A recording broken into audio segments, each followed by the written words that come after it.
का तुम्ही वसूल करत नाही? संजय भोसले हा तेलगीचा अवतार आहे. क्रिमिनल रिट पिटिशन दाखल केला आणि प्रशासनाच्या विरुद्ध आणि त्याला फिर्यादीचा आरोपी केला. 2 महिने जेलला. 54,000 चौरस फुटामध्ये स्टार बाजार आहे.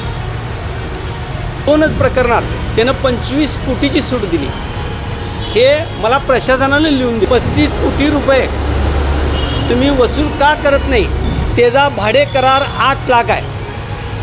संजय भोसलेनं एवढ्या मोठ्या मिळकतीला फक्त 24,000 भाडं टाकलं आणि तो पण त्याला अधिकार नाही. नियंत्रण अधिकारी आज कोल्हापूर महापालिकेच्या लोकप्रिय महापौर रुपाराणी निकम मॅडम यांनी जनता दरबार घेतलेला होता. एक चांगली पद्धत त्यांनी चालू केलेली आहे. मी यापूर्वी संजय भोसले हा घरफाळा घोटाळ्यामध्ये फिर्यादी होता आणि त्यानंच घोटाळा केलेला. मी मग त्याच्याविरुद्ध हायकोर्टामध्ये क्रिमिनल रिट पिटिशन दाखल केला आणि प्रशासनाच्या विरुद्ध आणि त्याला फिर्यादीचा आरोपी केला.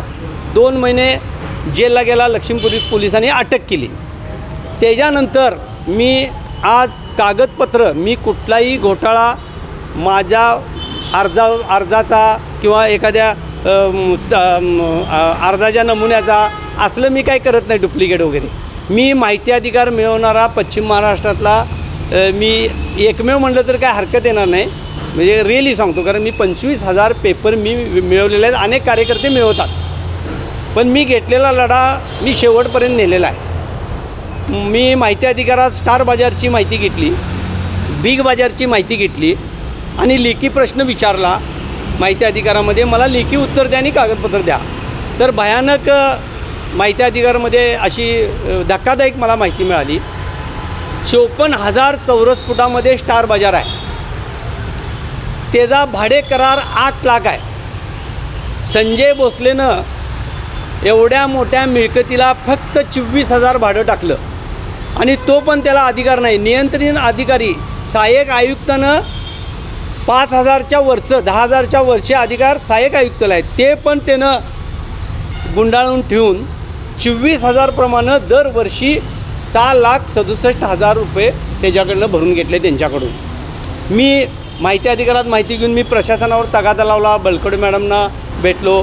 त्यानंतर तिने ते पुढं प्रक्रिया पाठवत आम्ही 8 लाखाच्या कराराप्रमाणे त्या मिळकतीला 67 लाख वर्षाला घरफाळा आम्ही सुरू केला. आता 1,20,00,000च्या वर आहे. म्हणजे ह्यानं 6 लाख रुपये लावून 60 लाख रुपयाचा भ्रष्टाचार केला. म्हणजे ही जी पद्धत कशी आहे की बाबा ही तुम्हाला मी सूट दिल्या, मला दरवर्षी द्या. म्हणजे एकेका मिळकतीमध्ये 30-30 लाख रुपये. आणि मग ते करून मी बसलो नाही. प्रॉपर्टी कार्डावर नोंद केली. सगळं महापौरांना दाखवलं, अधिकाऱ्यांना दाखवलं. दुसरं, आता त्यांची थकबाकी 25,87,00,000 रुपये प्रॉपर्टी कार्ड केलेलं आहे. दुसरं, बिग बाजार 2च प्रकरणात त्यानं 25 कोटीची सूट दिली. हे मला प्रशासनानं लिहून दिले. त्यानंतर बिग बाजार ह्यांना करार होता 60,000. ह्यानं करार बाजूला त्यांचा मूळ करार होता 3.5 लाख. त्यांना घरफाळा हा 5 लाख केला. माझ्या तक्रारीवर 25 लाख केला. ते थकबाकी 10 कोटी आहे. मग संबंधित आता उपायुक्त होते, घरफाळा कर निर्धारक होता, त्याला सांगितले की सुधाकर चल्लावाड ही मला माहिती दिलेली आहे, हे कुणी केलं आहे तू सांग. मग तो एडबडला. म्हटलं तू कालच मला दिलं आहेस, परवा पण दिलेलं आहेस, सांग. मग मॅडमनं म्हटलं मॅडम हा अंडर प्रेशर आहे. संजय भोसलेला वाचवण्यासाठी ह्याला घेतलेला आहे. त्याची शैक्षणिक पात्रता नाही. इथं सहाय्यक आयुक्ताला द्यायला पाहिजे कर निर्धारक संग्राहक. मग त्यानं स्वतः सांगितलं की 24,000 भाडं हे संजय भोसलेनं केलेलं आहे. मग आता 35 कोटी रुपये तुम्ही वसूल का करत नाही? कुठल्या कोर्टाचा स्टे नाही, तिथं जाऊन कुलपं का घालत नाही? 2 लाखासाठी कुलपं घालताना नावं देत आहे.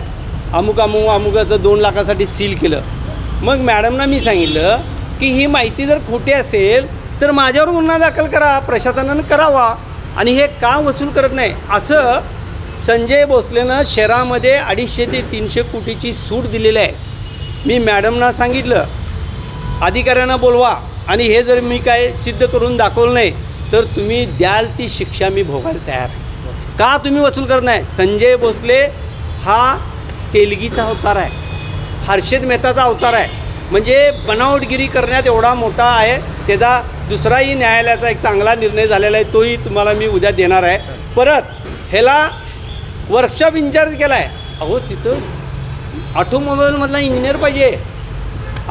घेताना सांगितलं की सभागृहामध्ये चांगली चर्चा झालेली, बाबा जे फौजदारीमध्ये गेलेले आहेत, फौजदारीमध्ये गेलेले आहेत त्यांना स्मशानावर पाठवायचं.